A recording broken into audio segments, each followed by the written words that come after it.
ready? We're ready. It's a good day for us.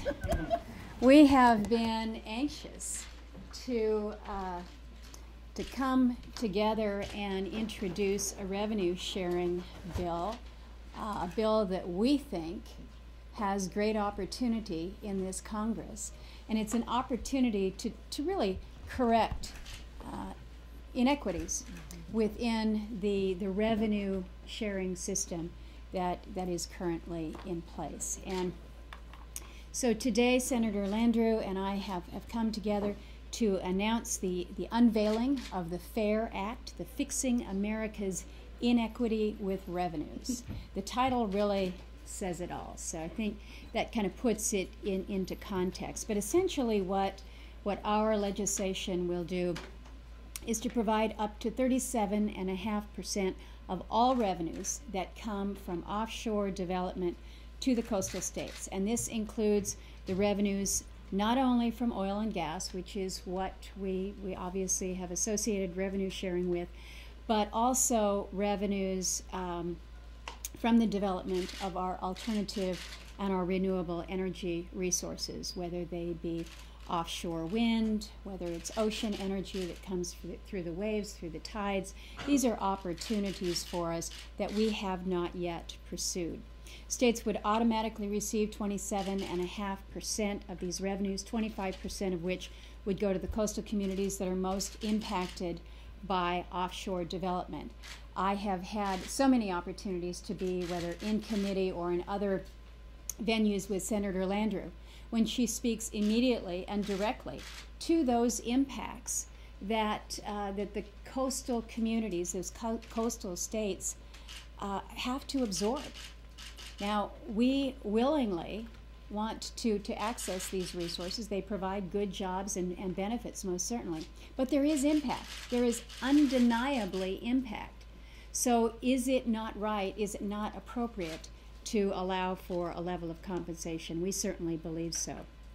In addition to the 27.5% that goes to the coastal states, an additional 10% is made available to states if they establish funds to support projects relating to clean energy or conservation. And I think this is a very important part of our concept within this legislation. We want to do more to encourage the development, the research and development, the build out of our clean energy sources. What better way to do that than to help pay for that from some of our offshore energy opportunities, but also on the conservation side, the efficiency side. So when we look to how we can make a difference, plenty of good ideas out there, but always you come back to, well, how do you pay for it? Well, we are offering up an opportunity to the states who want to move on clean energy initiatives, who want to move on efficiency, or who want to do more when it comes to conservation. So through this additional 10%, the states can do just that. Now, in addition, this legislation goes even further. I feel like it's a Ginsu knife commercial, and there's more to come here.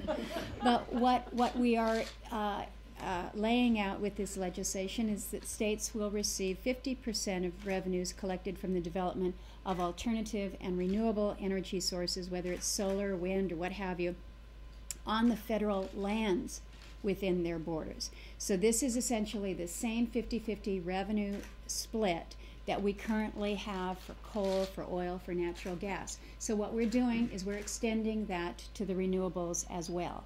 I think we have recognized that when it comes to revenue sharing, why should it just be limited to the traditional sources of oil and gas? Why would we not include that, expand that to accommodate our renewable energy sources? I think it's important to note that this bill doesn't open up any new areas for energy production. Basically what it does is it puts revenue sharing, a mechanism in place for states where the development may occur. There will be some criticism. People will say, well, wait a minute, you can't be taking money away from the federal treasury to give to the states. Well, keep in mind that still 62.5% flows to the federal government for the benefit of all Americans, so that continues. But what does happen is that funds will go to those states that are the contributors, but who also bear some of the impact there. I'm excited about the proposal that we have advanced.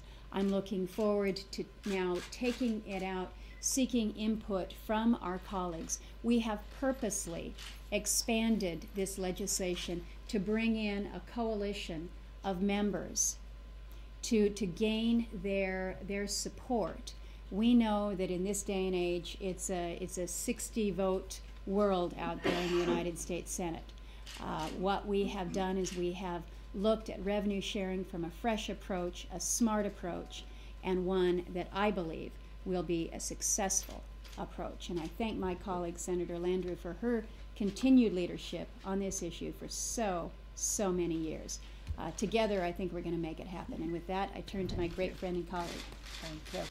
Well, you're the ranking member. Go ahead. I will speak to that because Senator Wyden has been very engaged in this process as we have collaborated on this bill. Senator Wyden is very interested, and I don't usually put words in somebody else's mouth, but he has made very clear to us, as I believe he's made clear to the press, that he is very interested in pursuing a way forward with revenue sharing.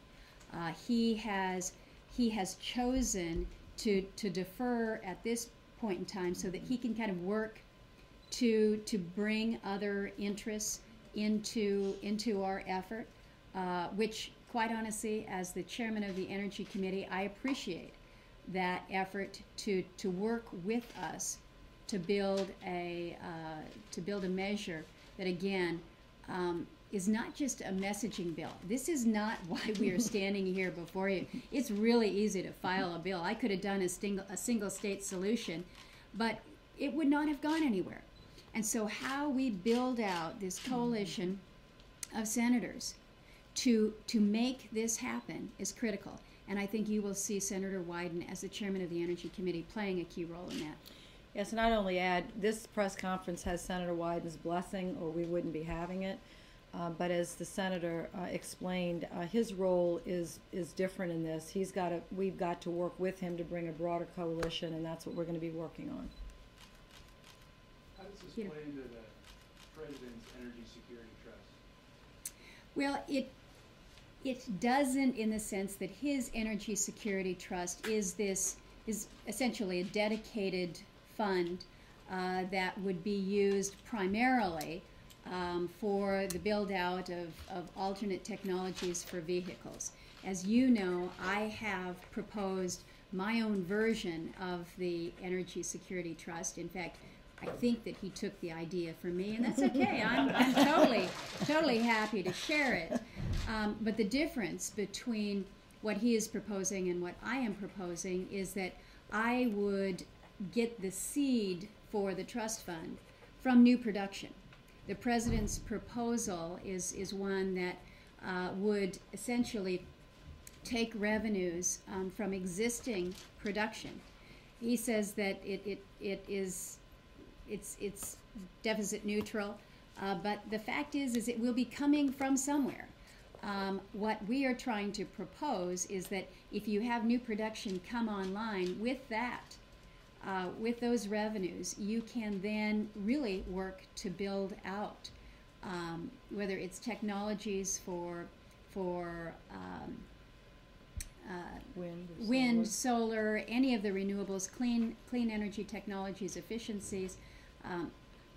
That's the direction that I think that we should go. I agree with him that we need to focus on the transportation sector, but it's great to talk about what you're going to do, but again, if you don't have the revenues, it's tough to translate that into action. So our proposal is revenue sharing specific. It doesn't set up that energy security trust fund or a renewable energy deployment fund as I have proposed. I'm going to be introducing my legislation on that later.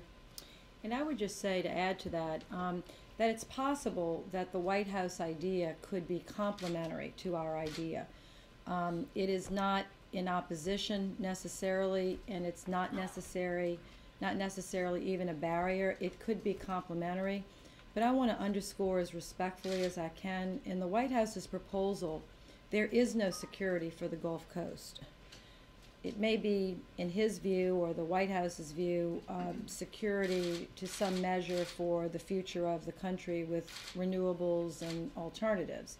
But there is no security for the Gulf Coast. And until there's security for the Gulf Coast, I can't be supportive of basically using money produced by Gulf Coast states for everybody else's security and leaving us sinking into the ocean. So I've made that very clear to the White House and look forward to working with them as our bill goes forward as maybe some possibility where we can work together to make sure that these revenues are shared equitably with interior states, with coastal states, and for the right purposes that benefit all 50 states and don't leave some of the states picking up the tab and getting virtually no benefit. Accelerating the payments under REMISA obviously carries this for in CBO world. So do you have a firm estimate and how do you plan on moving that forward with some of your colleagues who are including that? Well, I'll defer to Senator Landrieu on that. We are crunching the numbers now, but the bottom line is at the end of the day, this bill will not pass unless it's paid for. And so what we've tried to do is structure this bill to have, the least impact as possible. There will be some impact on the general fisc, but to make it as manageable as possible. But at the end of the day, offsets will be found and this bill will be fully paid for. We're going to have a vote here, I think, pretty quick, so go ahead. You they said called that this conference Oh, it's two of them. has Excuse us. Senator Wyden's blessing. So I would assume you've talked to him about strategy for this bill. Are you going to take it through the committee? And also, aside from that, have you talked to Senator Reid about floor time, and has he said anything on that? Well, in terms of where we are with the committee and working with Senator Wyden, the three of us have had a sit down as recently as last week. So there has been good discussion about where we are with our proposal. We don't have a hearing date set within the committee for our legislation. Obviously, you have to introduce the bill before you can do that. So we're going through that process. And obviously, you can't schedule time with the majority leader until you have a bill that looks like it's made it through the committee. So we're working through all of those hurdles. I think we will just suffice to say that we are working with the chairman to help advance this, and he has been very helpful in that regard. Could you address the March 8th letter by Senator Menendez and the other senators, including Majority Whip Durbin? And they came up with a lot of reasons why this is problematic for them. And they ended the letter by saying we should be focused on raising revenue to pay down the debt through repealing oil subsidies, raising royalty rates, and closing loopholes before this proposal. Can you address that, and how big of a problem is it to have the number 2 Democrat raising questions about your bill before it was even introduced? Well, first of all, I don't know if he was specifically focused on this piece of legislation, but his general, ideas. Senator Durbin has not been one to support additional oil and gas drilling. We do. It's just a very different view of the future of what the manufacturing sector in his state and our states need for expansion, and I hope that he will come around on that view. But Senator Durbin has a very good instinct about justice and fairness that I've come to respect and admire over my many years. And I think when he sits down and really realizes and understands how unjust this situation has been for coastal states, and in particular the Gulf Coast states that are producing the $211 billion. There are only 4 states producing that money. It's not Illinois. And it's, not New Jersey. It's Texas, Louisiana, Mississippi, and Alabama. So we're putting in we've put in $211 billion into the pot. And we would just like our fair share out of it. Number 2, the issue of offsets for oil and gas companies is really a finance issue. It's not an energy issue, and that debate is going to, believe me, let's be a lot of fireworks, and that's going to take place in finance. Neither one of us are on the finance committee. So this is really kind of an energy and lands and justice bill between the states. And so yes, this is going to be a very rigorous debate. We do not anticipate the sledding on this to be easy, to use an Alaska term. What would you say, sledding to Yeah, we be would without say sledding? sledding. Yes. Yeah. Sledding to be easy, but we are, happy to get, to get started. I think one thing that I might add to that, I think it's probably fair to say that every one of the individuals that signed that letter is very keyed on moving towards a cleaner energy economy. We are too. But it costs money to get there. And where are we going to get these revenues? We're dealing right now with budget on the floor. We're looking at the impacts of sequester. We're looking under every rock to find dollars nowadays. Where are we going to find the revenues to help us lead on building out these new technologies that will really take us to the clean energies of the future, to the renewable energies that we want to be sustainable? Until we figure out how to deal with storage issues, energy and wind will always be intermittent. How are we going to get there? I would think that our colleagues, those that signed the letter and the rest in the Senate and the House, are very interested in how we're going to help finance this.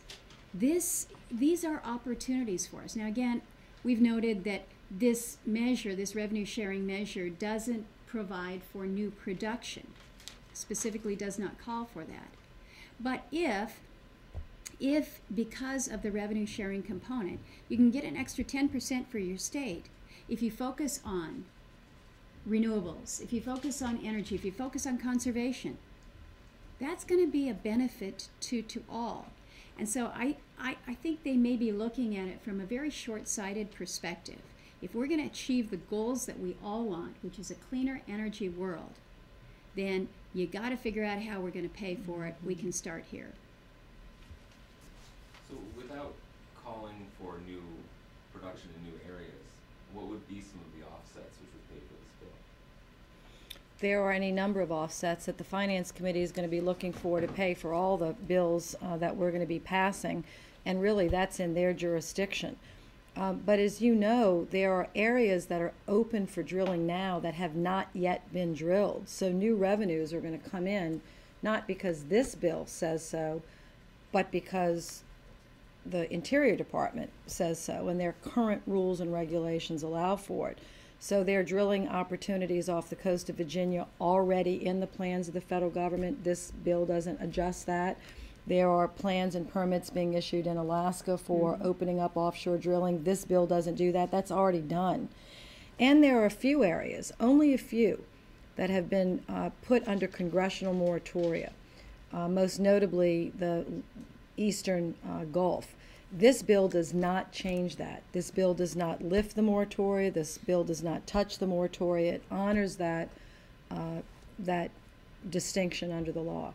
What this does do is try to bring some justice. The purpose of this bill is to bring justice to coastal states and to create an opportunity for all states to move to cleaner alternative energy by better using the revenues that come from our fossil fuels that were the fuels of the last century. We're trying to build a bridge, I think, to the next century. And in doing that, building this bridge to create jobs and hope and opportunity for everyone. So this is just a marker, not a marker, this is really a building block. It's the cornerstone, I think, for a broader coalition that can come together. Well said. The broader coalition, Senator Wyden has referred to getting a national revenue sharing package eventually. If that pursuit falls apart, can this bill move as a standalone? I'm going to tell you, I don't think that's going to fall apart. I think it's got tremendous political legs because there are states like Wyoming and Montana, particularly in Chairman Baucus's state, that have serious issues with rural schools and PILT, et cetera, et cetera. There are senators that are very interested in funding sources for the Land and Water Conservation Fund. I think that this bill has tremendous ability to attract a broad coalition, which is why we've spent so much time together working on building the possibility of it as it moves through. And I guess you could say anything's possible. I think it's unlikely that the chairman's idea will fall apart. The more I hear him speak of it, the more hearings that I'm in when this is the subject, the more that I can really see how this coalition can really come together. I think many of you were at the Secure Rural Schools Hearing. PILT hearing that we had yesterday. The chairman led off with just these remarks, talking about how there can be greater revenue sharing of our nation's resources, but it will require a restructuring of the current system, and I think that's what we're And working this is to the build. beginning. Okay, thank Thank you. you.